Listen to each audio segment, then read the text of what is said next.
लोक में स्पष्ट किया है, भूत पूजने वाले भूत बनेंगे। ये देखिएगा, श्रीमद् भगवत गीता, गीता प्रेस गोरखपुर से प्रकाशित है।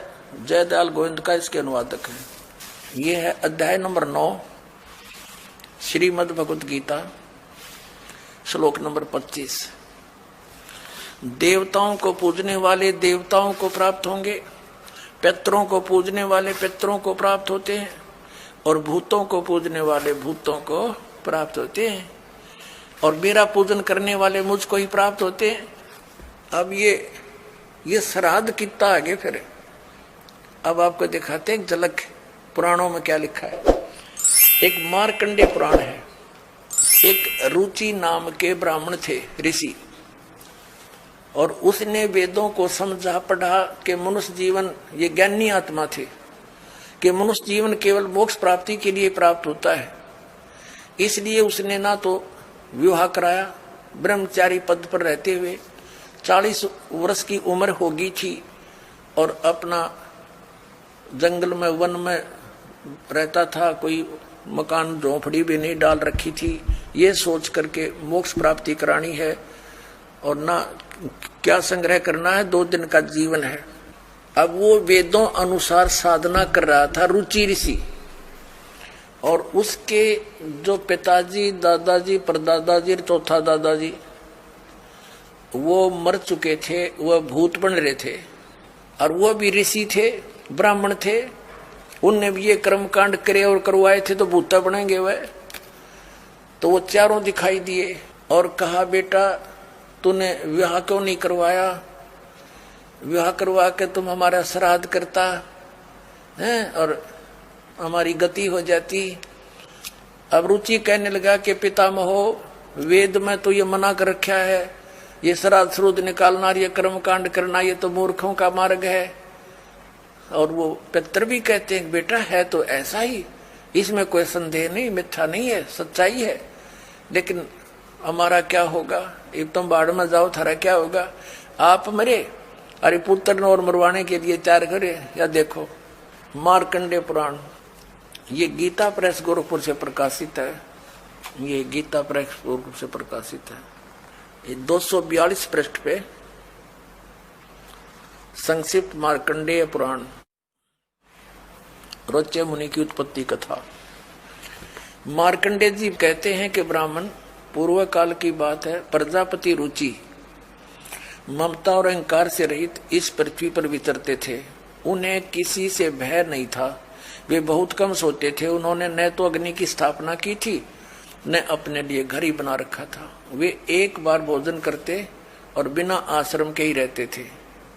उन्हें सब प्रकार की आसक्तियों से रहित एवं मुनिवर्ती में रहते देख उनके पितरों ने उनसे कहा, ये देखिए चारों आगे भूत बन रहे, ये देखो, ये रुचि ऋषि है, ये इनके पहले बने हुए वो पंडित जी सारे भूत पूज का भूत बन गए। अब ये दिख गए इसने सारे इकट्ठे। पितर बोले, बेटा विवाह स्वर्ग और अपवर्ग का हेतु होने के कारण एक पुण्यमय कार्य है। ये तो इन पितरों के वचन हैं, ये तो पितरों के वचन है जो अपनी सलाह दे रहे हैं। अब देखना, उसे तुमने क्यों नहीं किया? ग्रस्त पुरुष समस्त देवताओं, पितरों, ऋषियों और अतिथियों की पूजा करके पुण्यमय लोकों को प्राप्त करता है। वह सभा के उच्चारण से देवताओं को,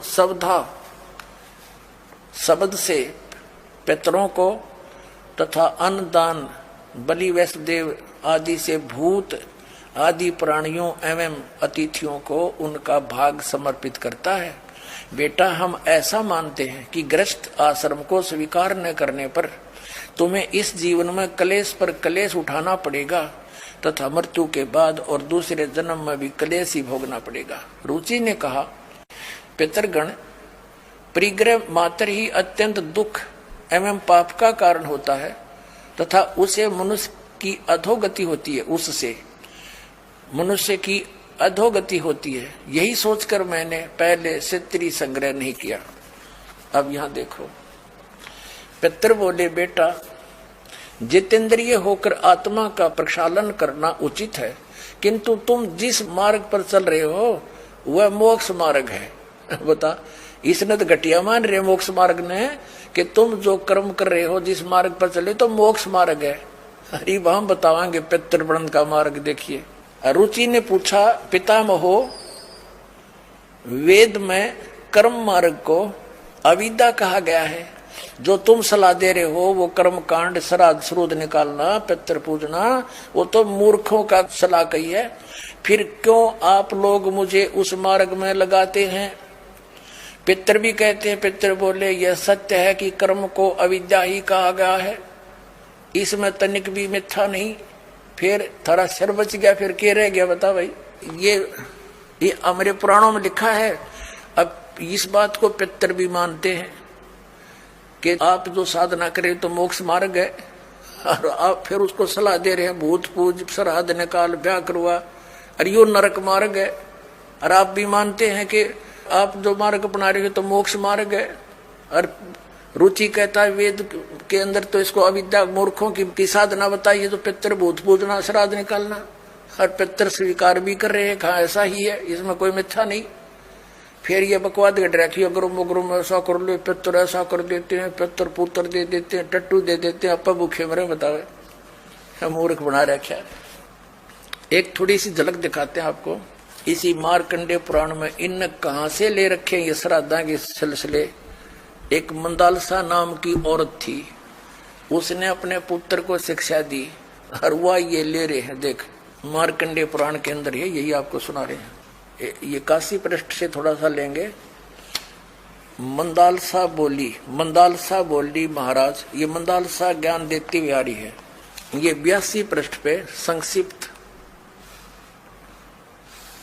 मार्कंडेय पुराण, यहां देखिए।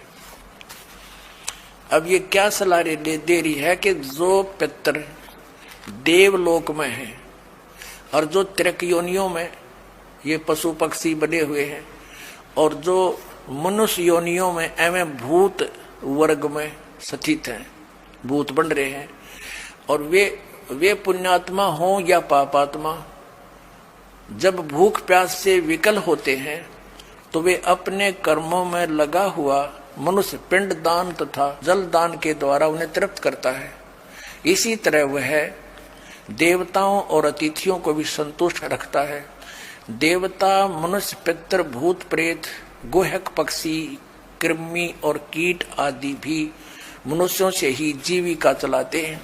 अब ये क्या बता रही है कि चाहे तो वो जो पितृ देवलोक में है, जो त्रिक योनिया में पड़े हैं, और जो मनुष्य योनियों में यानी भूत आदि पितृ पैतृ बन रहे हैं, वे पुण्यात्मा हों या पापात्मा, सब भूखे प्यासे मरते रहते हैं। तो वो टट्टू देवलोक में हुए, भूखे मरते प्यासे मरे। अब क्या बताते हैं आगे, ये देखिएगा। संक्षिप्त मार्कंडेय पुराण 92 पृष्ठ पे, इनमें से जो नरक में निवास करते हैं, जो पशु पक्षी की योनियों में पड़े हैं, तथा जो भूत प्रेत आदि के रूप में स्थित हैं, उन सब को विधि पूर्वक श्राद्ध करने वाला यजमान तृप्त करता है। कैसे करता, सुनो। मनुष्य पृथ्वी पर जो अन्न बिखेरते हैं, उनसे पिशाच योनि में पड़े पितरों की तृप्ति होती है, जो जमीन पर दाने डाल देते हैं। बेटा, स्नान के वस्त्र से जो जल पृथ्वी पर टपकता है, उससे वृक्ष योनि में पड़े हुए पितर तृप्त होते हैं। जो रूख वृक्ष बन गए, उन का नहा का जो वस्त्र ने छोड़ दिए ना, वो वृक्ष योनि में पड़े हुए तृप्त हो जाएंगे। अरे भले आदमियों, एक बार क्या था, परमात्मा कबीर जी काशी में गंगा घाट पर चले गए। गंगा का एक घाट बना हुआ है, वहां पर ये ब्राह्मण लोग सूर्य को यानी ऐसे सूर्य की तरफ मुंह करके गंगा से जल उठावें और वहीं डाल दें। कबीर साहब बढ़कर उसमें गंगा में घुटनों पानी में और ऐसे नौकरन लगे, गंगा के जल को पटरी पर फेंक रहे पूरी स्पीड। अब वो सारे पंडित जी अपना काम छोड़ कर कबीर साहब की ओर देखने लगे, कहने लगे, वो कबीर ये क्या कर रहा तू? कबीर जी बोले, आप क्या कर रहे हो? मैंने ना पूछा, तुम क्यों पूछ रहे हो मेरे से? पहले आप बताओ आप क्या कर रहे हो? कि हम अपने पितरों को स्वर्ग में जल भेज रहे हैं। ये हम यहाँ जल डाल रहे हैं ना, ऐसे मंत्र बोलकर, ऐसे सूर्य की तरफ मुकर के, ये वहां स्वर्ग में हमारे भूखे प्यासे पितरों को जल प्राप्त होगा। परमात्मा बोला मैंने एक बगीची लगा रखी अपनी झोपड़ी के आगे, और मैं उस झोपड़ी को उस बगीची को सींच रहा हूं। फिर मंड के करड़े हो गए।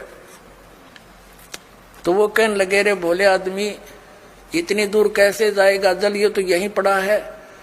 वो तेरी झोपड़ी के आगे बगीची जो छोटी सी लगा रखी, वो कैसे सिंचाई होगी इससे कि 1 लाखों किलोमीटर दूर, मील दूर तुम्हारे पितरों को स्वर्ग में ये पानी मिल सकता है, तो ये 2 किलोमीटर पर क्या दिक्कत आएगी इसको।